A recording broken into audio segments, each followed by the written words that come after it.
불과 3개월 전의 과거, 파리는 로리앙에게 홈에서 1대3으로 완패했습니다. 파리는 선수 한 명이 퇴장당했고 메시, 음바페, 라모스가 출전하고도 리그 12팀의 덜미를 잡히는 의외의 결과였습니다. 그들은 이번 주 리그안 개막전에서 다시 한번 홈에서 로리앙을 만나고 서록을 준비하고 있습니다. 이강인은 팀의 어수선한 상황 속에서 프랑스 유력지 레키프에 의해 선발 출전할 것으로 예상되었습니다. 아시다시피 레키프는 파리 관련 소식에서 전세계 탑티어의 공신력을 자랑합니다. 최근 10년 넘게 리그왕을 지배하고 있는 파리와 달리 로리앙은 전통적인 프랑스의 약팀입니다. 우승 경쟁보다는 상위권에 포커스를 맞추는 팀으로 파리와는 비교하기 어려운 규모의 클럽입니다. 그럼에도 불구하고 두 팀의 대결은 최근 나름 뜨거운 분위기를 연출한 기억이 있습니다. 그 불씨는 뜬금없게도 음바페와 홀란드의 대결의 연장선이었습니다. 파리와 도르트문트의 가부좌 사건을 기억하시나요?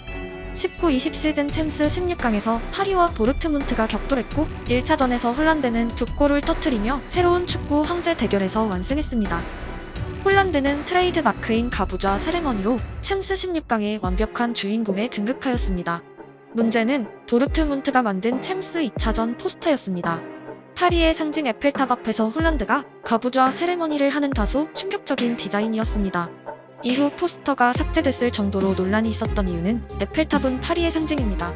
알다시피 프랑스와 독일은 비교적 최근 두 번의 거대한 전쟁으로 맞붙었고 파리를 쟁취한 독일군의 수장이 에펠탑을 배경으로 찍은 사진은 프랑스의 굴욕이자 2차 대전의 상징적인 한 장면이기도 합니다. 오래도록 한국 축구의 라이벌로 불린 일본이 경기를 앞두고 포스터에 미토마가 경복궁 앞에서 세레머니 하는 모습을 삽입하거나 미국과의 경기에서 자유의 여신상 앞에서 세레머니 하는 미토마를 삽입한 정도로 이해할 수 있습니다. 프랑스 국적은 아니지만 에펠탑을 로고로 사용하는 파리 선수들은 분개했고 팀에는 승부욕이 미쳐버린 선수들이 상당히 자리하고 있습니다.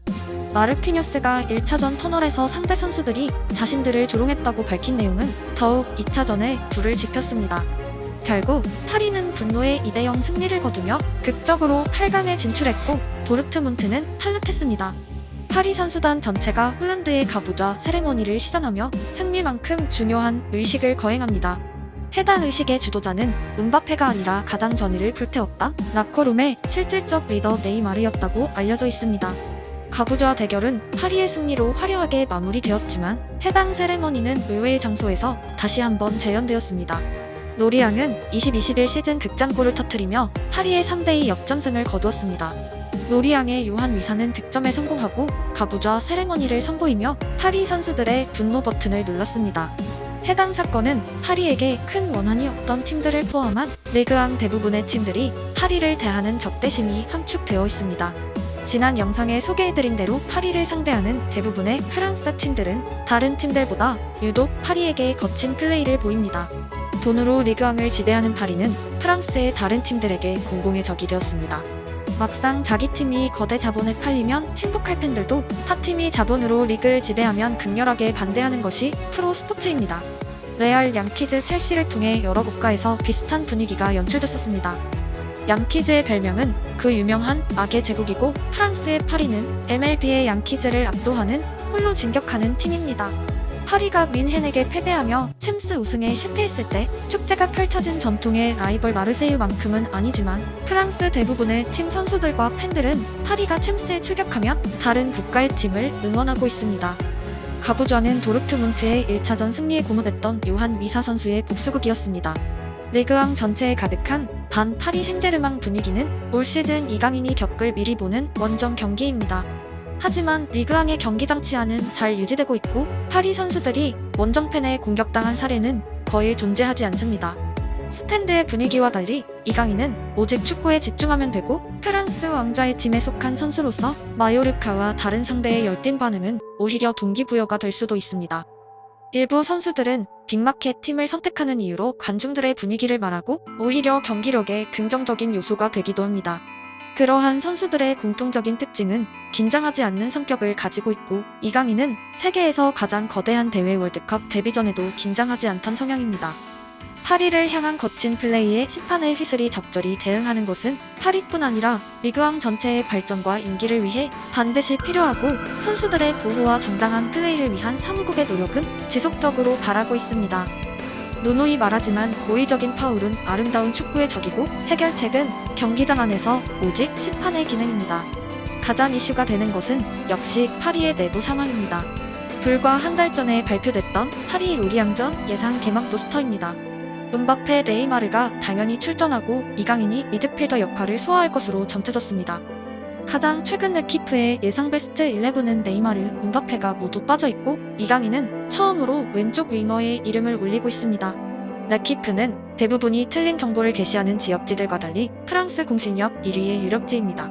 그들이 파리의 이강인 영입 소식이 전했을 때 많은 사람들이 확정으로 믿은 이유이고 오피셜 이전부터 제가 이강인의 파리 관련 영상을 업로드했던 이유이기도 합니다. 하지만 이번 베스트 11만큼은 당일 발표까지 100%라 확신할 수 없는 너무 많은 변수가 존재합니다. 사실 파리가 이강인을 영입하며 고려한 여러가지 포지션 중 왼쪽 윙어는 전혀 고려되지 않은 자리입니다. 팬들 입장에서도 파리의 왼쪽 윙어는 레알, 바르샤보다 더 주전을 차지하기 어려운 극악한 포지션이었습니다. 파리의 LWF에 출전 가능한 선수는 음바페, 네이마르이기 때문입니다. 현존하는 어느 선수라도 그들을 상대로 주전을 장담하긴 어렵습니다. 지구상에서 가장 어려운 자리에 이강인의 출전이 예상된 이유는 음바페, 네이마르가 올 시즌 리그왕에 남을지 개막을 코앞에 두고도 불투명하기 때문입니다. 가벼운 바이러스로 인해 네이마르, 베라티는 현재 팀 훈련에서 빠져있고 네이마르가 바르샤 복귀를 원한다는 소식 또한 레키프를 통해 전해졌기에 파리 스쿼드는 말 그대로 미지수가 되어버렸습니다. 지난 10년간 파리가 이 정도로 어수선한 상태로 리그를 시작하는 것은 처음입니다. 파리 입장에서 음바페, 네이마르가 동시에 떠나는 그림은 오프 시즌 초반에는 누구도 예상하지 않았습니다.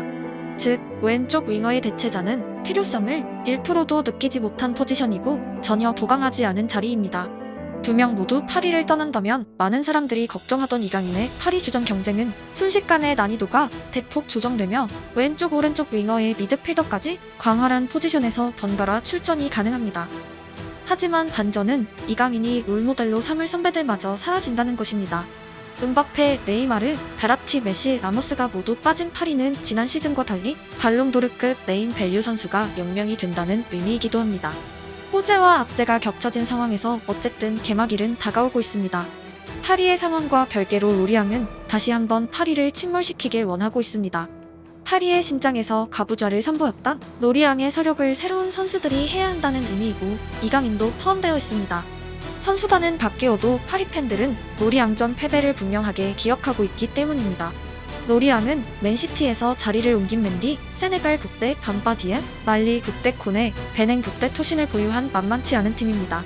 파리의 스쿼드가 빠른 시일 내에 또렷해지길 바라고 이강인은 오직 로리앙에 초점을 맞춰 리그왕 폭격의 시발점이 되길 응원합니다.